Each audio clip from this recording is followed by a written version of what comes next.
Okay, welcome everyone to our lecture on Islamophobia today. This week we are running a lecture series on Islamophobia under the title Governing the Other, State Power and Islamophobia in Europe, and this overlaps with our Bridge Initiative on Islamophobia, which is one of the things that we do at our center that we're very proud of. And we're very proud of it because our Bridge Initiative on Islamophobia gets a lot of external criticism by people who are interested in promoting Islamophobia. So that's always a good sign that we're on the right track. And today's talk is the second in a series of lectures. The other one is, we have another lecture coming up tomorrow by Richard McNeill Wilson from the University of Edinburgh. And today's lecture is by Ugo Guadino. He's a postdoctoral fellow in the School of Global Studies at the University of Sussex. Oxford University Press recently has published an updated version of his doctoral dissertation, Islamophobia and Translations of Securitization in the UK, France, and Italy, which is also the title of today's talk. His research interests include critical approaches to security and terrorism, Islam and Islamophobia in the West, history and ideology of political parties, and conspiracy theories. He's taught at the university. He's taught at Kingston University, the London School of Economics, University College London, and the University of Kent, where he obtained his PhD. In today's lecture, our speaker will examine how Western European mainstream leftist parties, the British Labour Party, the French Socialist Party, and the Italian Democratic Party, have securitized Islam. And while there's an abundance of research on right-wing Islamophobia, the whole phenomenon of what I call left-wing Islamophobia has been completely understudied. And so in this case, in today's lecture, we're going to look at sort of how left-wing parties have securitized the whole question of Islam and Muslims in contemporary Europe. How and why they have done so is the topic of today's lecture. Ugo is visiting with us, a visiting scholar with us for roughly the next week. It's a huge honor to have him here. Congratulations on your new book, and we look forward to your talk. Please join me in welcoming Ugo Guadino. Stand up. Okay, so good afternoon, everyone. Thank you so much to Nader, to Jonathan for contributing to organize this lecture. Thank you also to the Al-Walid Center. It's really an honor and a privilege to be here with you today. It's my first book launch outside of the United Kingdom, and I think this is very much one of the best places where this can happen. So, as Nader said, the title of the book is Islamophobia and Translations of Securitization in the UK, France, and Italy. So it's a comparative study of 3 countries, and in particular of 3 mainstream left parties, because the topic is understudied so far, and the book is largely built on my PhD dissertation. So when I started my PhD, the puzzle that inspired this research is that since 9/11, there is much research on the securitization of Islam, so the construction of Islam as a threat to national security. But the overarching attention is on right-wing Islamophobia. Clearly, this is evident because the most violent and heinous manifestation of Islamophobia have come on the right, especially from far-right groups. However, what about the left? What about mainstream left parties who have been in power for many years in several Western European countries?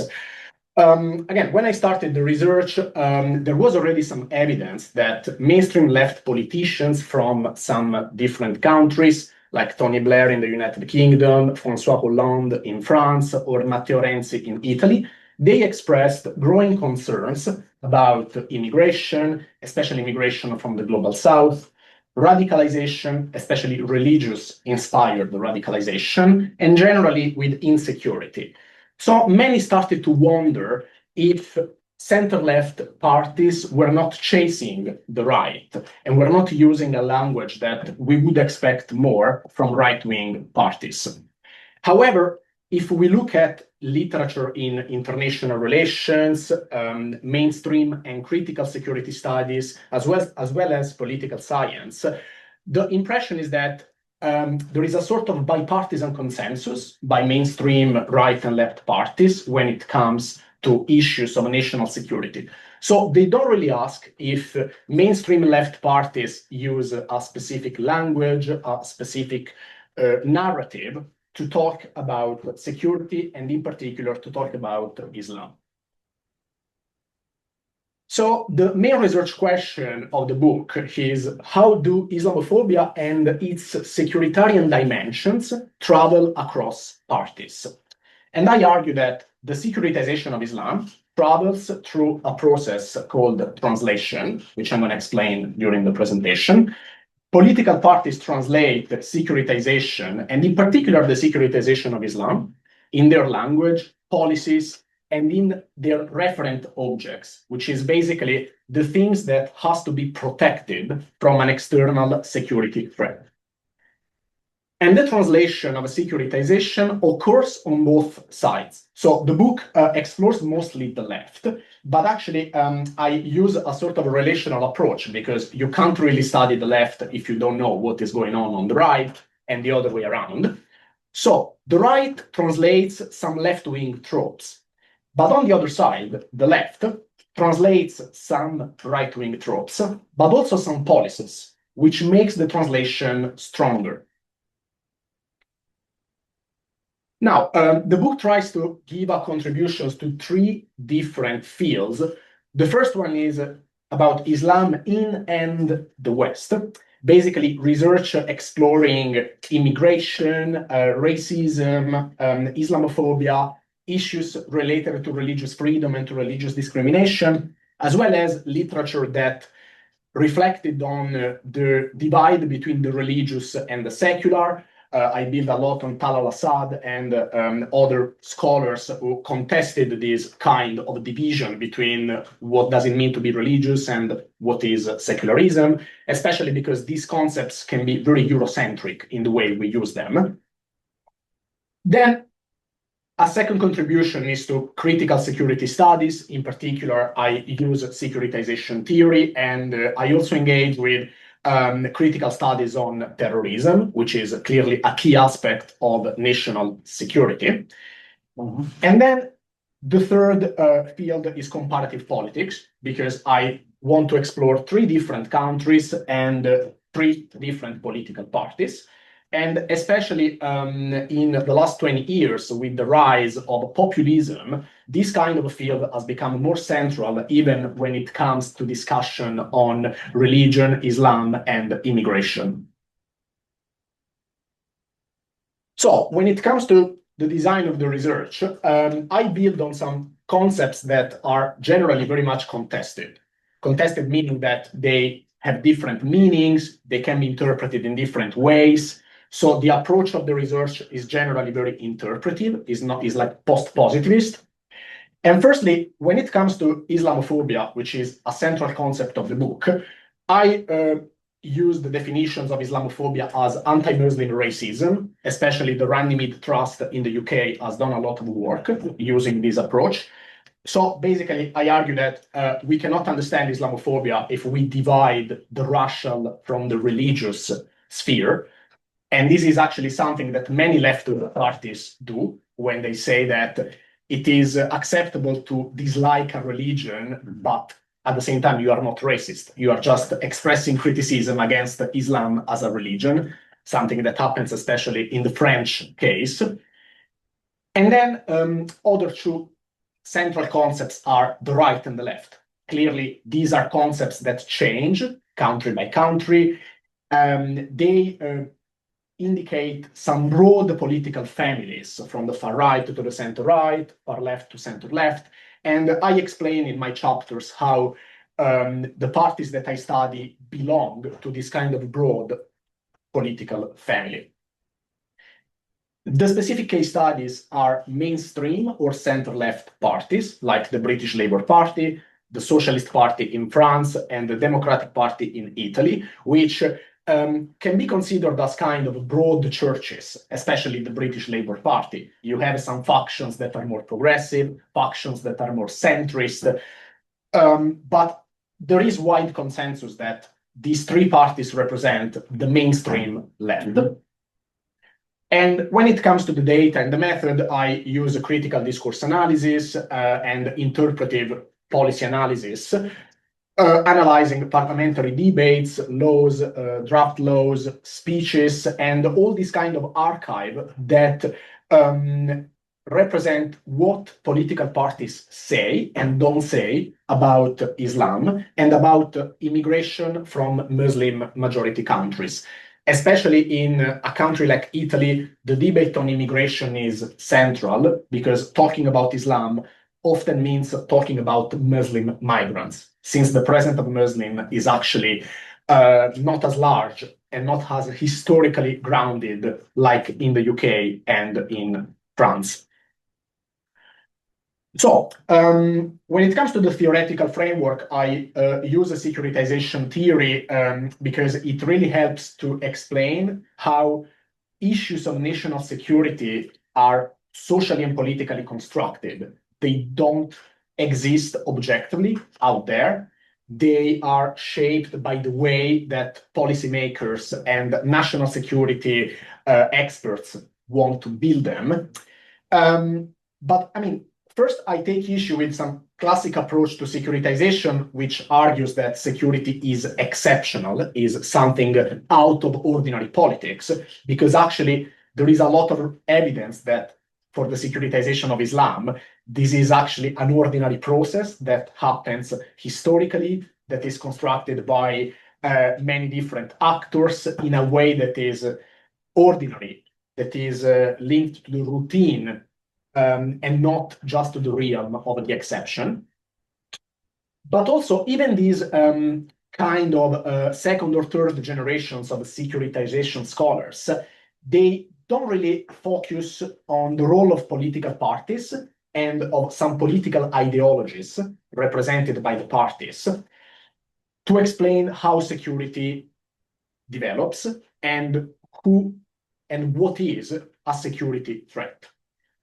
But there is a recent interest in this kind of debate because, especially again, in the age of populism, especially right-wing populism, we see that security changes. We see that security threats are not always the same. And even the elaboration of national security and of national security strategies can actually change depending on the person who sits in the executive. And especially since 2016, and I would say especially in this country, this is a debate that is gaining momentum.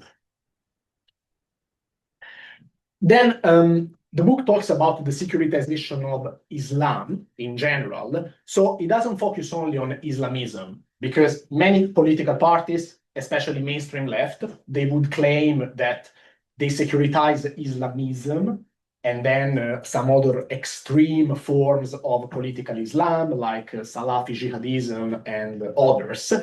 But they don't realize that on many occasions, what they actually say, what they argue, can extend to all Muslims. For instance, when Manuel Valls was the Prime Minister of France more than 10 years ago, argued several times that the headscarf is the first step towards religious radicalization, which potentially can bring to terrorism. So this kind of discourse can be dangerous and can be extended to all Muslims.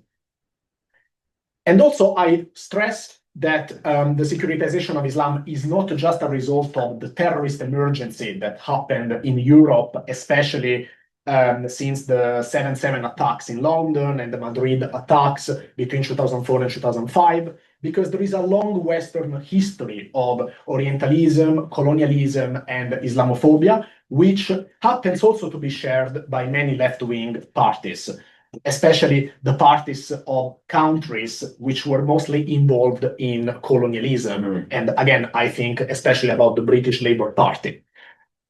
So the right and the left, they share some biases against Islam, but they use distinct tropes, metaphors, and narratives. And they, especially on the left, they try always to take a distance. They say, we are not like the right, we are doing things in a more humane and gentle way. So in the book, I explain that there is right-wing Islamophobia. And again, it's important to remember that the most kind of violent expressions have come from the right.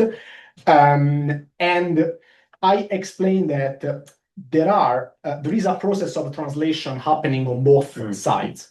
So I firstly identify some two specific right-wing Islamophobic tropes, two narratives. The first one is that Islam is a different civilization, is ontologically different from Europe, culturally and religious, incompatible with the European Christian heritage.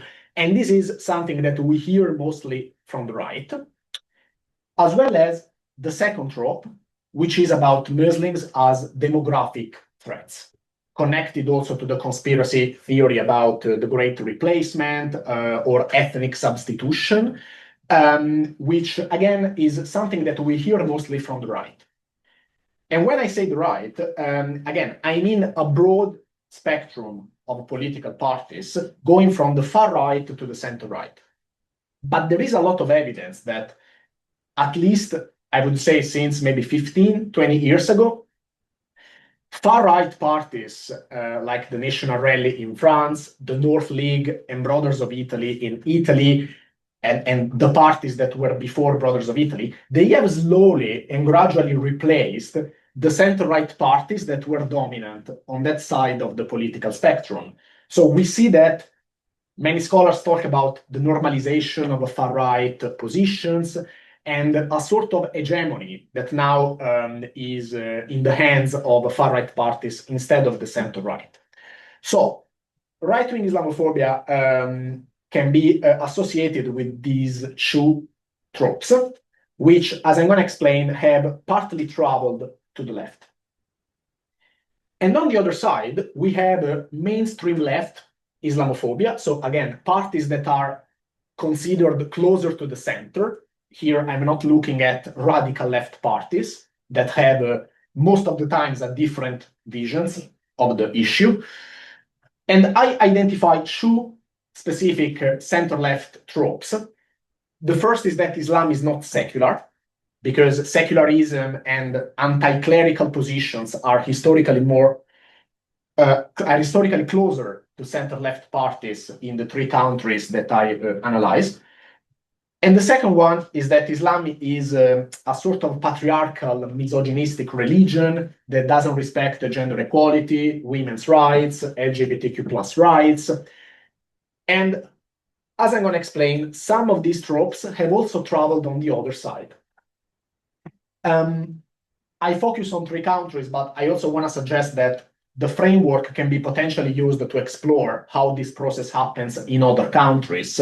Like in Europe, there is a lot of discussion on Denmark when a social democratic government is imposing like some laws that are considered very Islamophobic.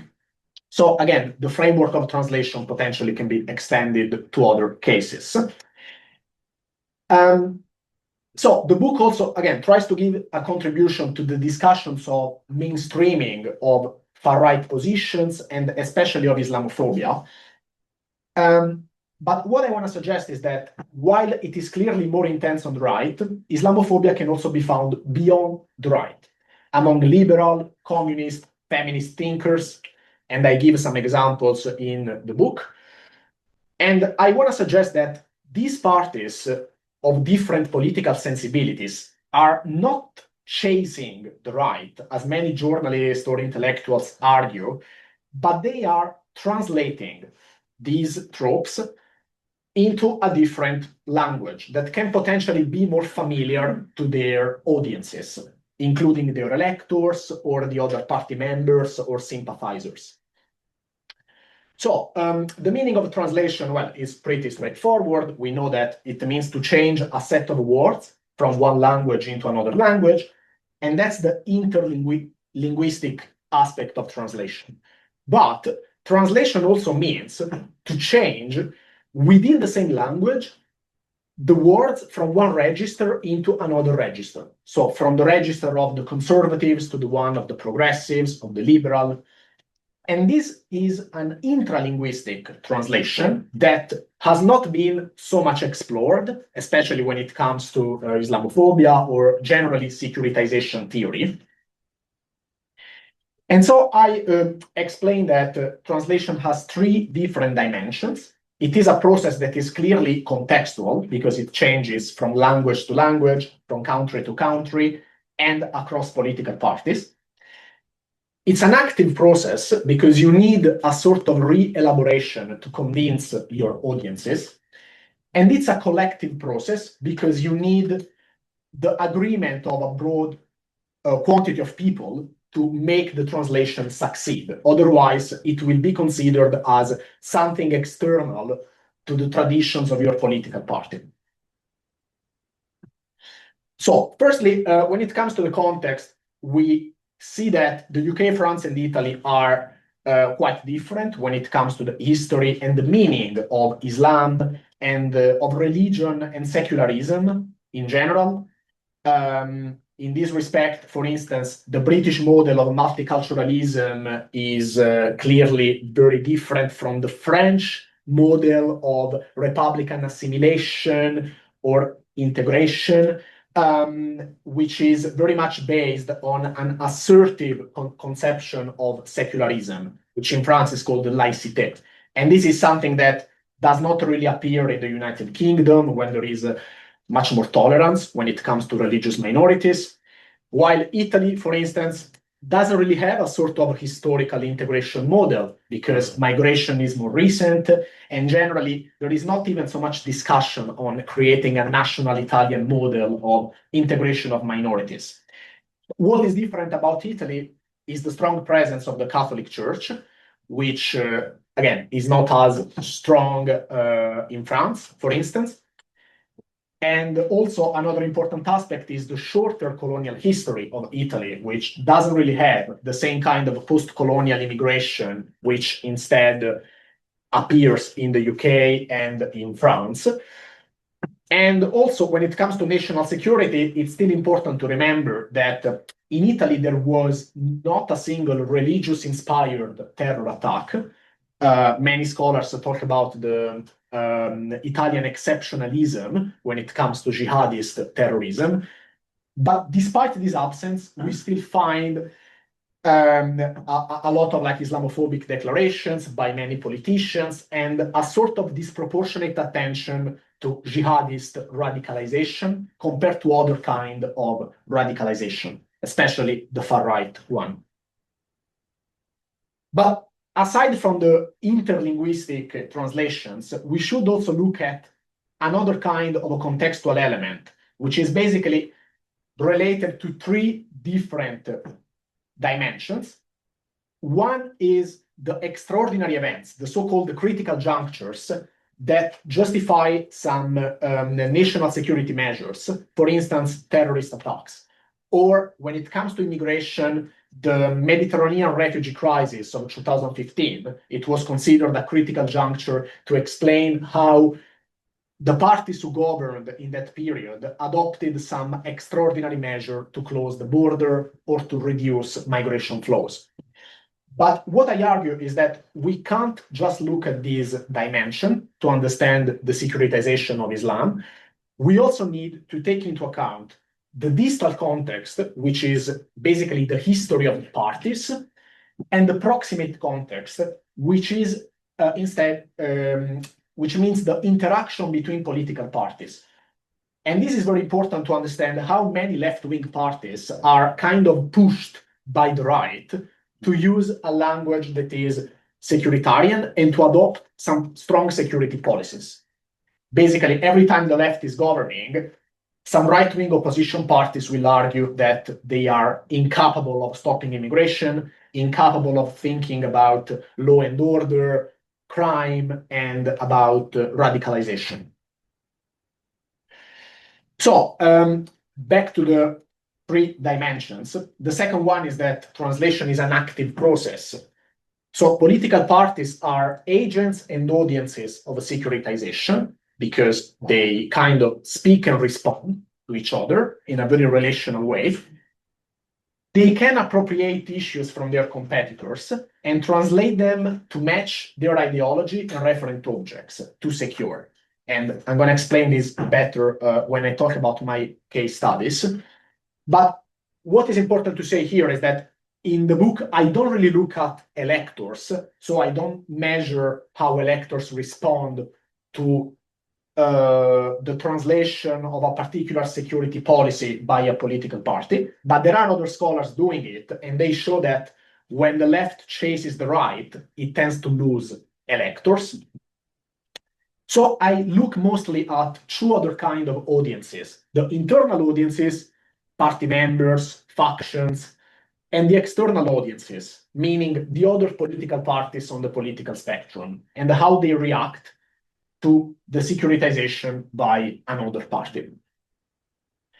So just some examples of what I mean by left-wing translations by center-left politicians. For instance, David Blunkett was a Home Secretary under the New Labour government of Tony Blair, famously argued that asylum seekers are swamping British schools, using a verb, swamp, which was used before by Margaret Thatcher and by many other right-wing politicians, and actually it's still kind of used in many right-wing circles to talk about these kind of overwhelming arrivals of migrants.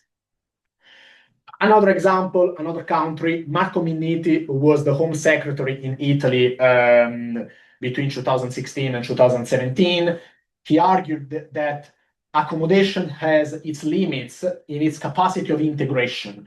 Basically, I won't read all the sentence, but Minniti was arguing that if we take in too many migrants, some of their hopes might be appended, and these migrants might feel so much disappointed by the situation that they would potentially become radical and they would adopt violence against the country of arrival, which again is a sort of Orientalist way of seeing the issue that many migrants can arrive and potentially they can radicalize and they can become violent and maybe joining some terrorist groups.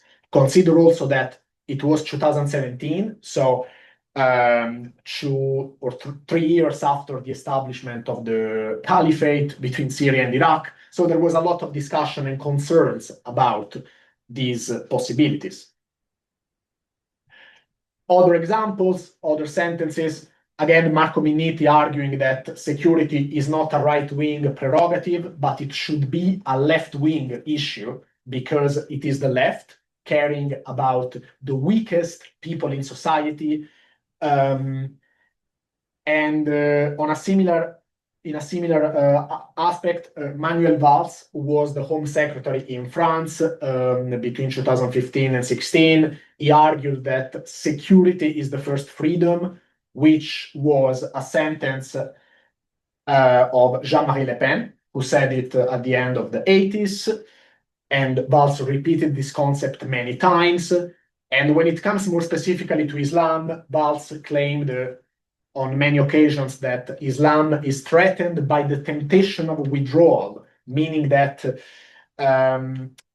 basically many Muslim communities self-segregate and they just don't want to integrate into society. So again, evoking this idea that there are parallel societies and no-go areas, especially in the French banlieue. And again, this is a language that surprised many left-wing electors, many socialist members of the party, because they were just arguing that Manuel Valls was not really a representative of the real left-wing spirit. And then Manuel Valls, some years later, ended up joining a government of Emmanuel Macron. So we also understand that some of these politicians then they switch sides. But again, another interesting thing, as I said earlier, is that also the right actually has translated from the left, at least when it comes to the language and to the referent objects.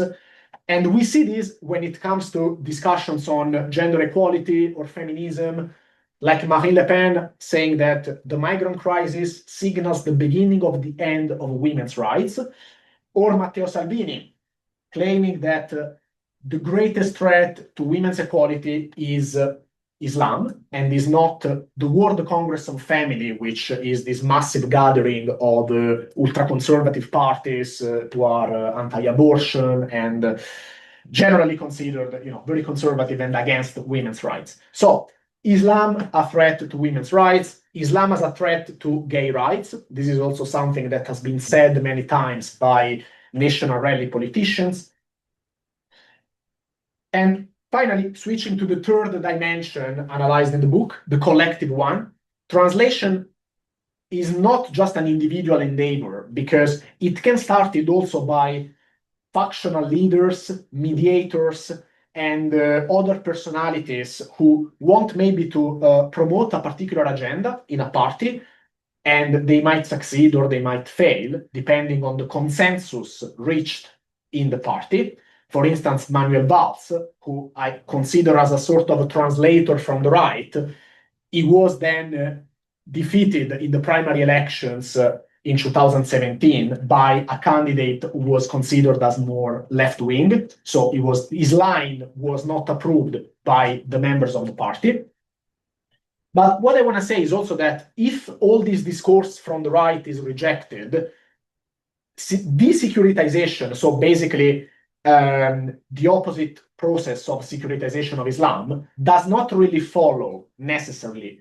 It really depends on the approach taken by the party leadership, because some might argue that securitization is just ineffective, which doesn't really mean to fight Islamophobia. It just means that securitization is not working, and so we should not use a security language.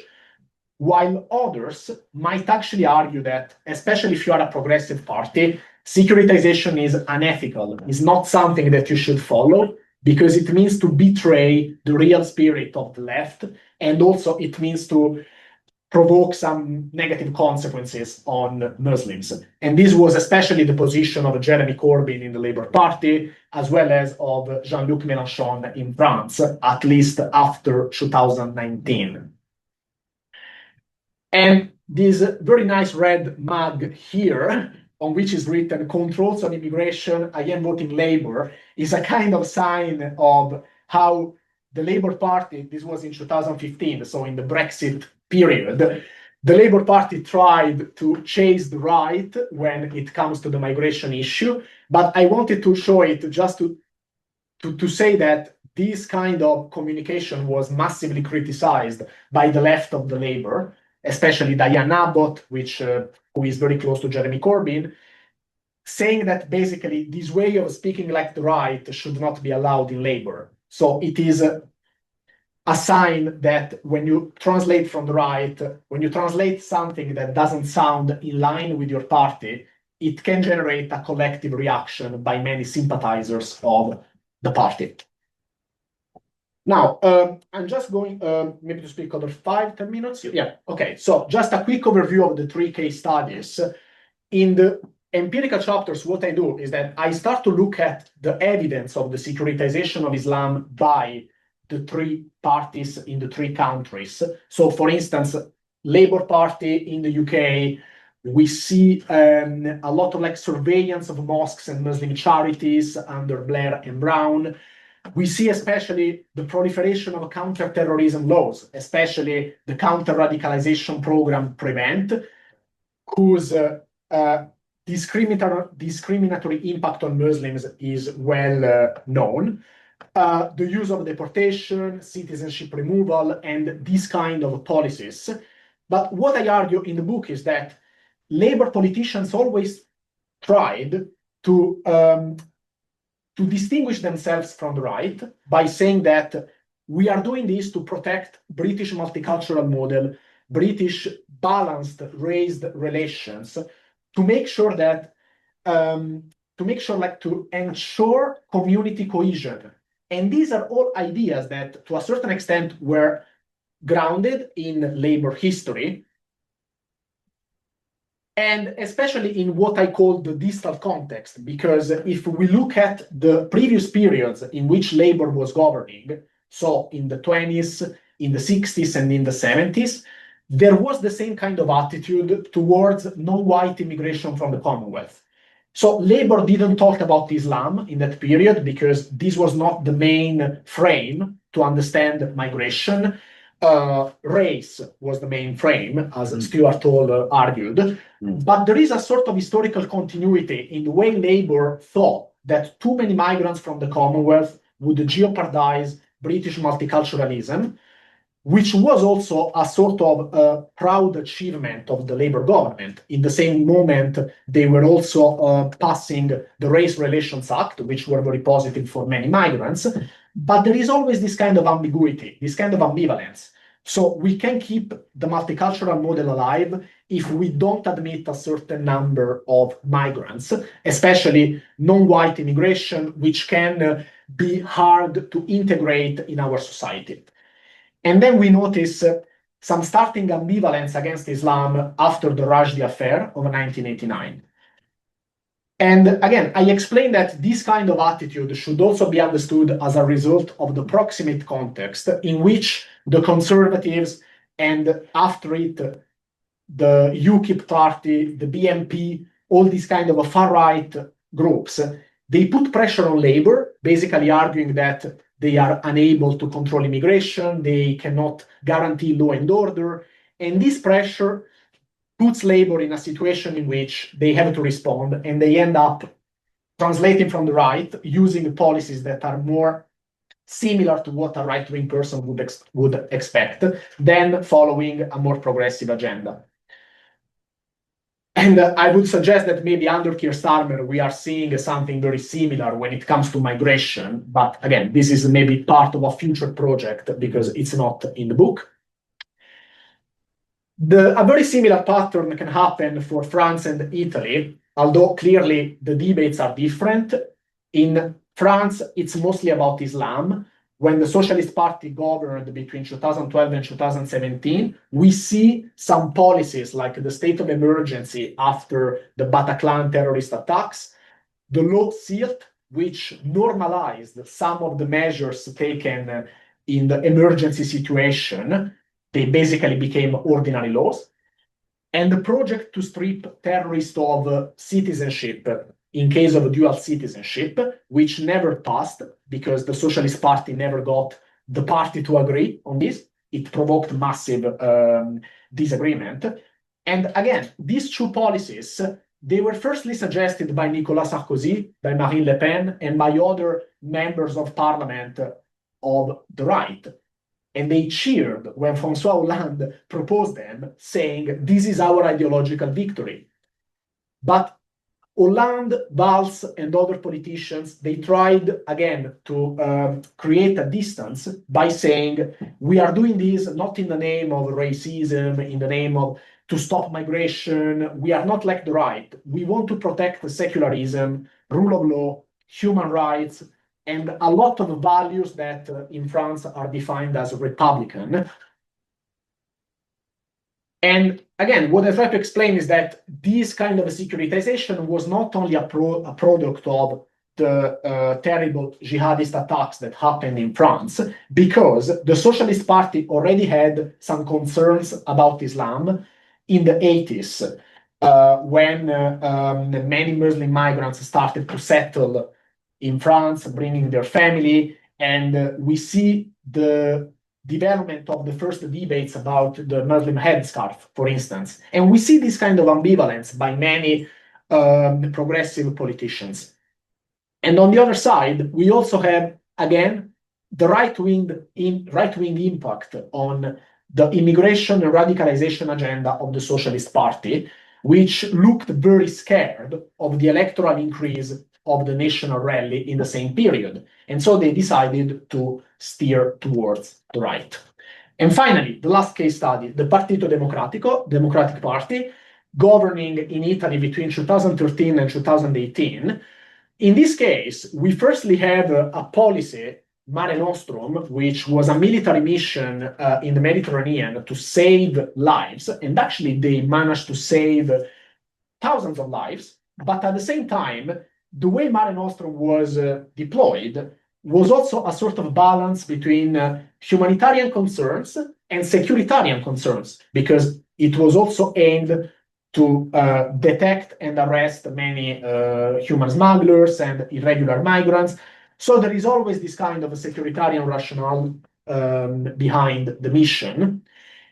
And again, what I find is that many politicians, especially Minniti, who was the Home Secretary, they justified their measures to curtail immigration and to govern Islam by using the language of the left or some kind of progressive language. For instance, we are doing this in the name of human security or in the name of gender equality.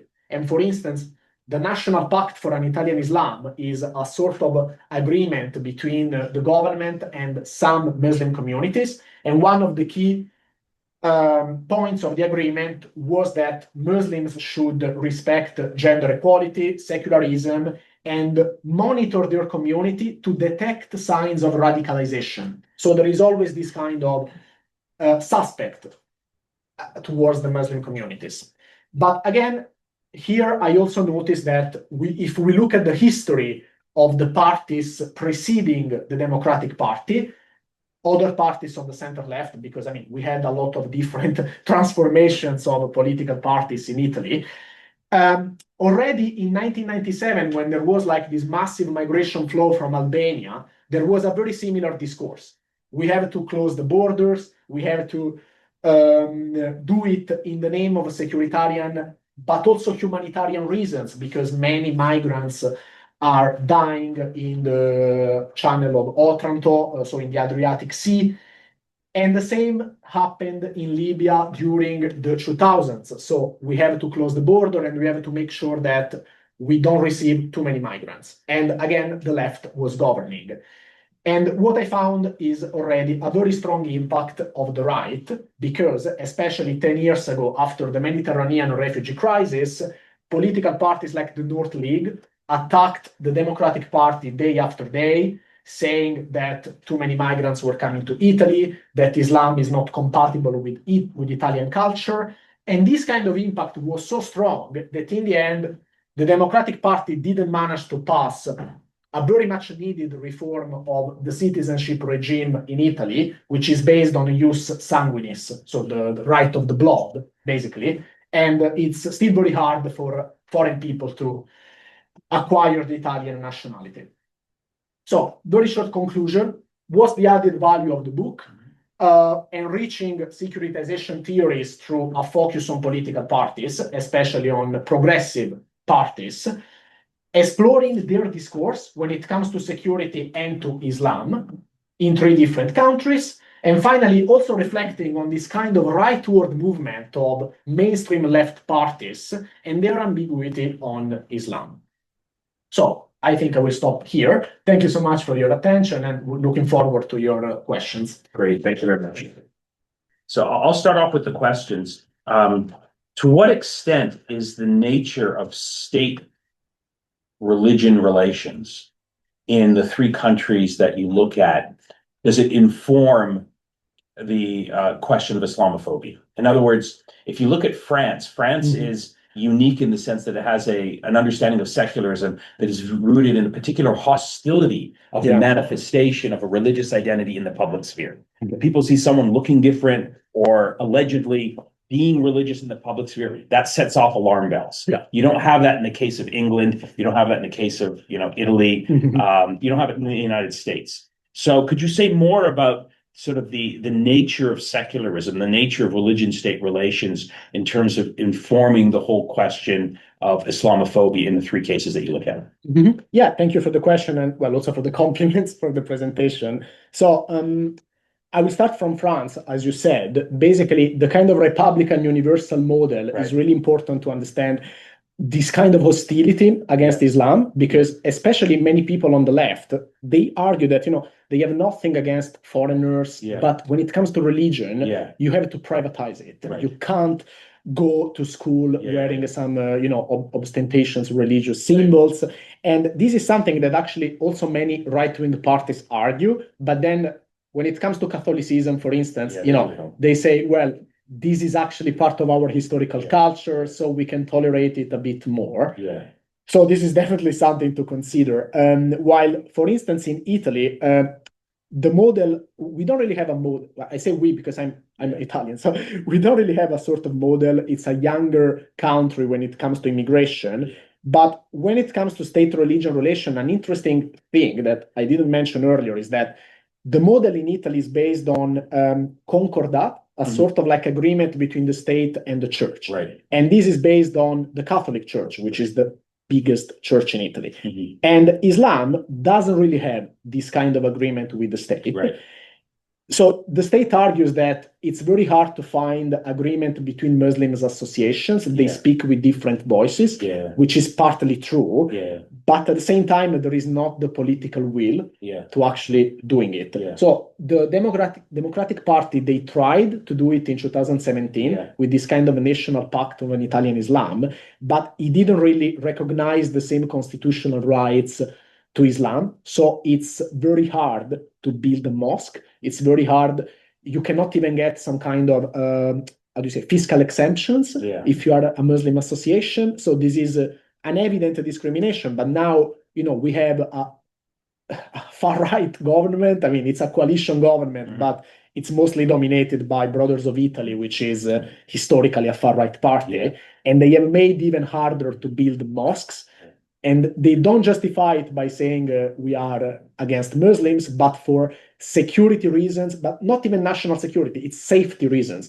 They say, you cannot just gather in these big rooms because you would be too many people. And so anyway, it's for safety reasons, but they just don't want to say it. They just don't want to say it. And it's going to be even harder now to build mosques. And again, I don't think there is the political will to actually change it.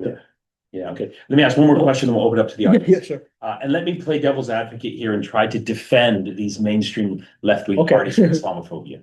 These parties, I would argue, hypothetically, they're not anti-Muslim or Islamophobic. They don't engage in this type of discourse because they want to, because they believe that Muslims are different, but they engage in some of this discourse because they have to.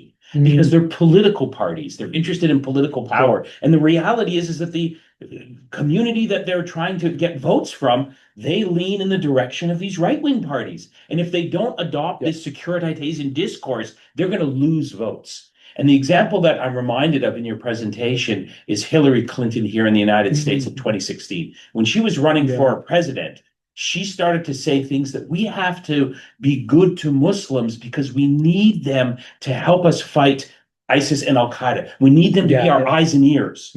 Now, Hillary Clinton is a very liberal person. Her chief of staff is a very prominent Muslim woman. She has all these liberal views. But in the election campaign, she was incorporating this securitization discourse because she knew the Republican Party was all about securitizing Muslims and the threat of Islam. And so she was saying these things because she wanted to win votes in a conservative political community where a lot of people have an antipathy. So she was doing it, in other words, strategically in order to obtain power, not because she ideologically believed that Muslims or Islam are something to be shunned or fundamentally different. How would you respond to that argument?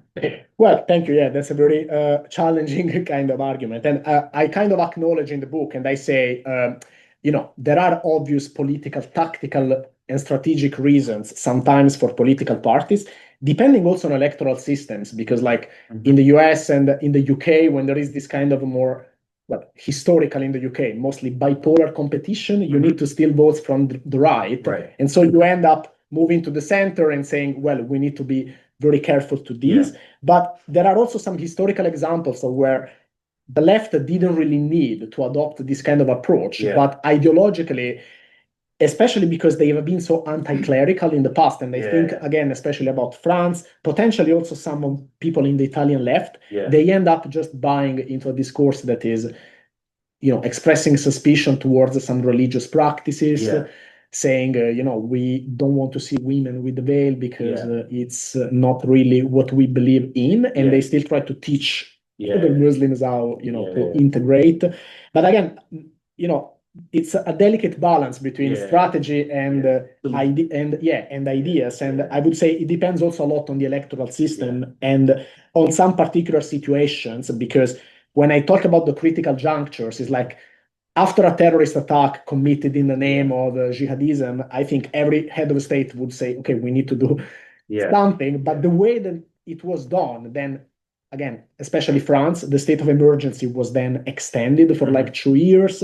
And it ended up also targeting other groups that had nothing to do with that, like environmental activists. So it's just something that it would not be expected from an alleged center-left party, and then they were punished in the ballots in the successive elections. Okay, good. So the floor is open. Saif? Well, thank you so much for an excellent talk and sharing an unconventional narrative with us. The reaction from the left. I mean, usually we get reaction from the right way. Sure. This is great. I have actually 3 methodological questions for you. One regarding cases that might falsify the 3 comparative cases that you select in your study: France, Italy, and the United Kingdom. And I'm thinking specifically about Germany.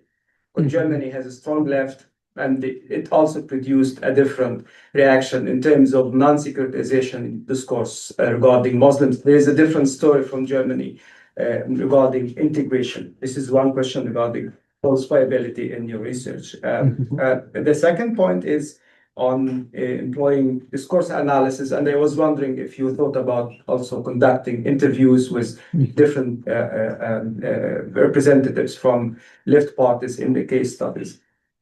My third methodological point here is the cause and effect of Islamophobia, and more concretely, do you think that the democratic decay, the rhetoric on democratic decay was a cause that contributed to the rise of Islamophobia, or was it Islamophobia that kind of exacerbated the whole erosion of the democratic discourse in there?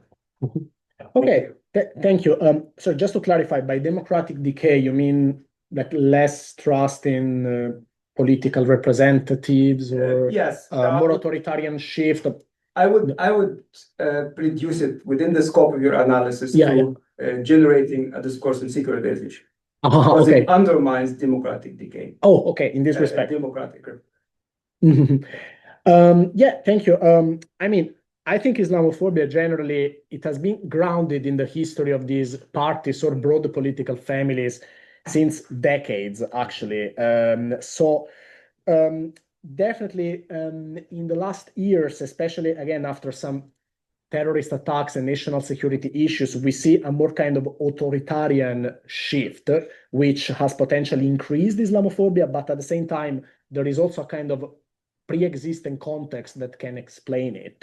So I haven't investigated if there is like a cause-effect relations, but yeah, potentially this is something to take into account. What I would say is that Islamophobia has generated more authoritarian reactions that then have been used also against other targets that are not really, Muslims. And I was thinking again about the environmental activist kind of example, because the state of emergency and all these security measures against terrorism have been extended also beyond the realm of jihadism.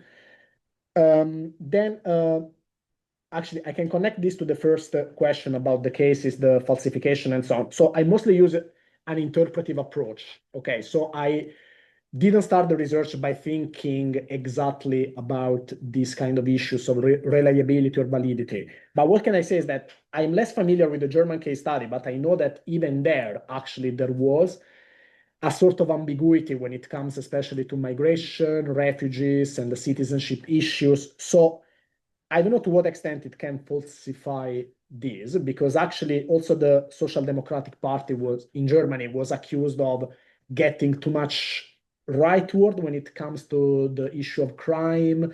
And then again, it's beyond the scope of the book, but the last coalition government in Germany between the Greens, the Liberals, and the Social Democratic maybe was not the best example of a left-wing coalition, but they also became very tough when it comes to migration at some point. So again, I don't know if this can really falsify the case, but there is room to generalize the discussion and maybe taking other cases and potentially compare them. And the last question about interviews, I thought about it at the beginning, but well, even before COVID happened, which then made everything impossible, I think my main idea was just to make a sort of a genealogical analysis and check a lot of documents. So I went into archives in the different countries. But regarding the interviews, maybe they could give us some insights, but I'm not sure if many politicians would actually speak about it in a way that is genuine. But yeah, that's something to consider for the future. Thank you. Richard? Yeah, thank you very much. Great presentation. Thank you. I want to ask a question. It's a three-part question, but I promise it's very, very small and contained. It's just and it's all based around the idea of what are the breakers in this process, right? What changes this process, or what kind of prevents it from happening or slows it down? Because and from a kind of, and the first part of this is on the party level, right? In the party, you kind of noted something about Diana Abbott, for instance, raising objections. I mean, is it just internal dynamics that help to kind of potentially slow that process down, or potentially maybe even reverse that process? Or what are the roles of kind of Muslim communities themselves in kind of engaging with left-wing parties and trying to prevent that process? The second part of this is also its left-wing parties' engagement with the right. There's kind of the work by Mondon and Winter, right? Looking at kind of how the left's legitimization of these ideas also drives the rightwards, or in a radical way, right? What are the kind of the breakers within that? And I guess, therefore, the third part is the theoretical question. Within securitization theory, right, there seems to be an implication that we're always heading within that direction of a sort of a rightward securitized shift and an increase of security into the civil space constantly. From a theoretical point of view, are there breakers within that process? And maybe you can just kind of comment on that, on those kind of three-part questions, just all in one. How does that are we always going towards securitization? Are we always driving rightwards? Yeah, well, thanks. Well, there would be a lot to think about this. So I would say when it comes to political parties, it depends potentially a lot on the internal dynamics, like if there is a faction that potentially in a specific moment can try to change the discourse on how we see migrants or Muslims in particular. I'm thinking again about Corbyn, which I talk a lot at some point in that chapter, because you can really see a different direction taken in this instance. Just saying we are chasing the right too much, our electors don't like it, so we should change the discourse.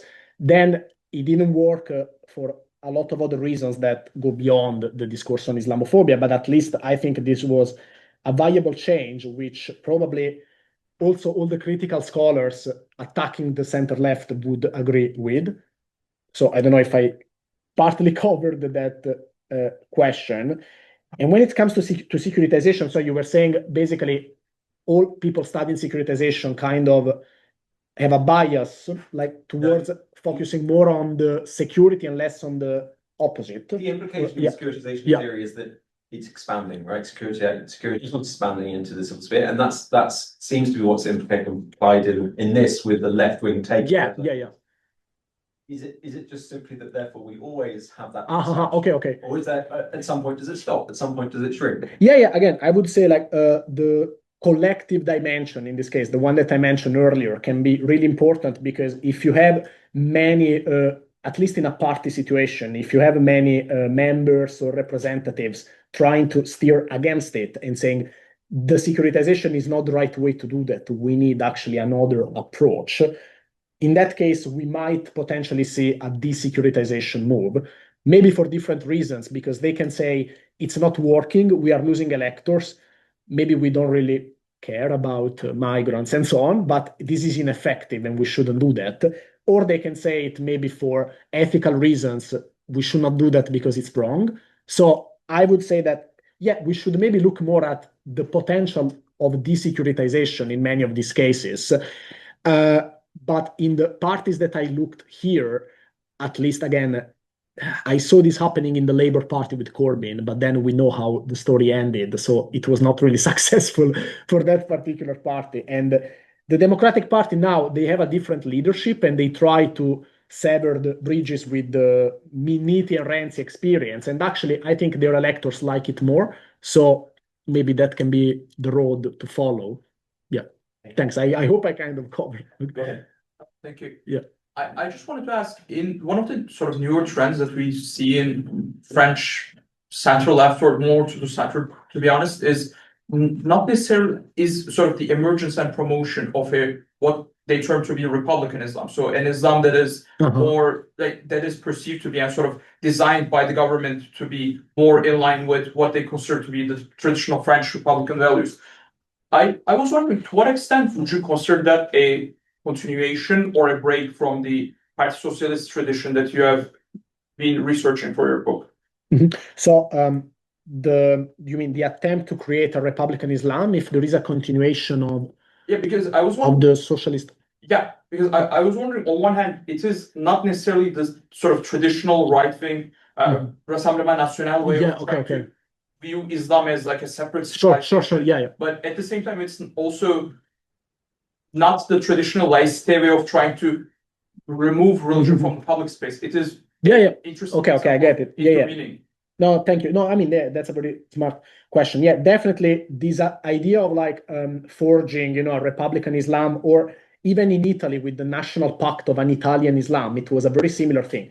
We can say that is different from traditional right-wing approaches because these parties at least try to recognize that Islam needs to have rights and they need, to be part of the nation. But at the same time, in some of these agreements, there is always the idea that there is a sort of underlying suspicion of what Islam actually is. And they always try to appoint maybe the leaders who look as the good Muslims, the most moderate, those that can abide by the law of the country, those who can condemn the jihadist attacks. This was also something like, we give you some rights, but you need to voice your condemnation of the jihadist attacks. But nobody asks this to other religions when something else is happening. So I find it still a bit ambiguous sometimes, but clearly I welcome more this kind of attempt by the Socialist Party or the Democratic Party than just saying, well, Muslims don't belong to this country, which is something sadly happening a lot now in the US. And, So last question online here. The question goes as follows. In your framework of translation and securitization, how should we interpret the role of European institutions when they simultaneously recognize anti-Muslim hatred as a form of discrimination while also supporting security policies that can stigmatize or delegitimize Muslim civil society organizations? To what extent does this reflect a form of institutional translation of securitization at the European level, where anti-discrimination commitments coexist with practices that frame Muslim actors as a potential security threat? Thank you. Yeah, that's an aspect that, I didn't develop enough in the book, but definitely needs also to be explored, because we see that when it comes to the governance of Islam, but also of migration in general, and especially in that period of 10 years ago, the EU institutions were crucial in suggesting what was the right road to take. And we can see that also, from the EU, there is this sort of ambiguity, again, like between recognizing some rights, but also closing the borders, because at some point it was also part of the EU agenda to stop the Italian mission Mare Nostrum and potentially change it with a mission which was more securitarian and also maybe less expensive, which was the Triton mission given to Frontex.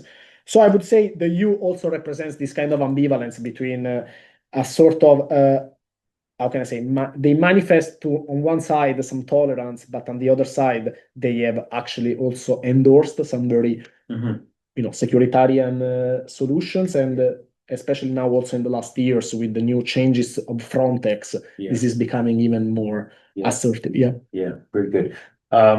We've got one more question here. Okay, two last questions and we'll wrap it up. Jonathan? Yeah, thank you for a great presentation. I think you really methodically and rigorously described the process and provided a lot of theoretical substance there to engage with it. And I think it begs the question of what are the drivers and what are the breakers, like Richard was talking about, or like Dr. Hashmi was talking about. And one of the drivers that we've discussed is migration, and Richard was bringing up what are the potential for different breakers. Another driver that comes to mind perhaps is the failure of left-wing parties to achieve their economic visions. And so in the face of a lack of democratic legitimacy that comes as a result of achieving campaign promises, it seems to me like the construction of the other as the enemy and the problem to distract from the internal failures is a very common trope that we see. And I was wondering what your thoughts are on that. And also just a thought is it would be interesting to apply your framework to discourse on Gaza post October 7th, and what are the ways in which the whole European support for Israel is similarly translated across parties with reference to ideological reference points. Okay, thank you, Jonathan. Yeah, that's food for thought. I would say especially your point on the failure of achieving the economic program is also very important, because I explained in the book that also historically, this kind of a securitarian shift on the center left happens in the period in which they start to adopt neoliberal economic policies. So even if there is not like a very strong connection between the two, at least, I take the view that Islamophobia is not a product of neoliberalism alone. Okay, there is a connection, but I think some other authors give much more importance to neoliberalism. But an important thing to notice is that, especially starting from New Labour, they move the frame. They don't consider anymore the question of migrants and ethnic minorities as a problem which should be approached in a socioeconomic way, as they are marginal populations and maybe they would need a particular intervention. They use the security prism for everything that happens in those communities. So they totally see it as something not related to the economy. Right. And to what extent is that focus a kind of a way of not grappling with the lack of socioeconomic opportunities that the national economies fail to provide? Yeah, I think it has an impact. I didn't really, measure it, but I think it definitely has an impact, because they tend to marginalize what would be expected from a left-wing progressive vision of society, and they tend to focus only on their religious and cultural difference to show that, some members of these populations are not compatible with the national values of society. Now, I was thinking one example can be like, there were some riots in the United Kingdom, 1995 and then in 2001. And we see that New Labour in 1995, the discourse is more about socioeconomic grievances. They kind of see the riots as something that can be connected to poverty, to marginalization. While in 2001, these riots, since they happen in towns when there are large Muslim population, they shift the focus and they say, oh, it's the culture, it's the religion. Maybe this is something that is going on here. And the BNP in the same period was putting the focus exactly on that. So I think, this can partly maybe answer to your question. It's like, even if New Labour tried to a certain extent, to be tough on crime and the causes of crime, but then what the legacy that we see is mostly that they chased the right to some extent. And regarding the other question on Gaza, that's definitely a sort of future development of the project. But even there, I see that at least many center-left parties, at least Italy and France, they have gradually adopted a very critical approach towards Israel. They don't really chase the right in that respect, which is something positive.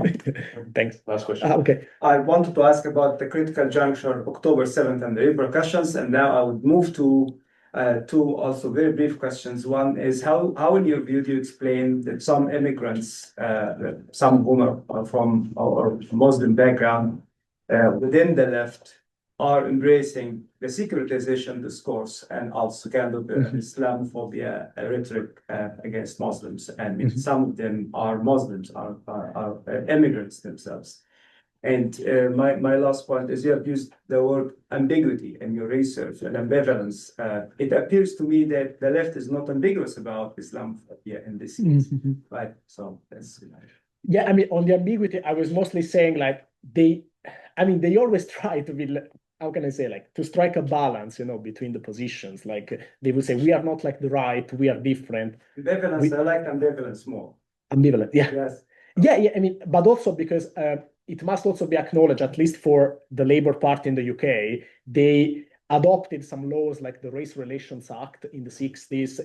This was something positive. I mean, in the broad scheme of things, as well as other policies on integration. So it's not that all coming from the mainstream left should be thrown away. I am just saying that clearly many electors would expect more on the progressive side than on the securitarian side. On the other question about how some Muslims would endorse the securitization and this kind of stuff, well, it's not a monolithic community. I acknowledge that, and I know that, I mean, people can have different opinions, and they can be conservative and potentially attack many practices of Islam, even if they come from that particular community. So again, I suppose it depends also on the political visions about society and about the place of religion in their own life. Yeah. I don't essentialize just to say, all Muslims would vote for the left and would fight Islamophobia. I mean, that's a caveat that is in the book. Yeah. But thanks for all the questions. Yeah, that's great. Yeah, thank you very much. Look, congratulations on the book. It's very difficult to come up with some sort of new research project on a particular topic that seems to be exhaustive. But I think you found a really important sort of understudied aspect of Islamophobia, looking at left-wing parties in Europe, and you've done an excellent job in sort of researching them. So congratulations to you. Look forward to seeing what comes out next from your research agenda. Please join me in thanking people. Thank you. Thank you so much for coming.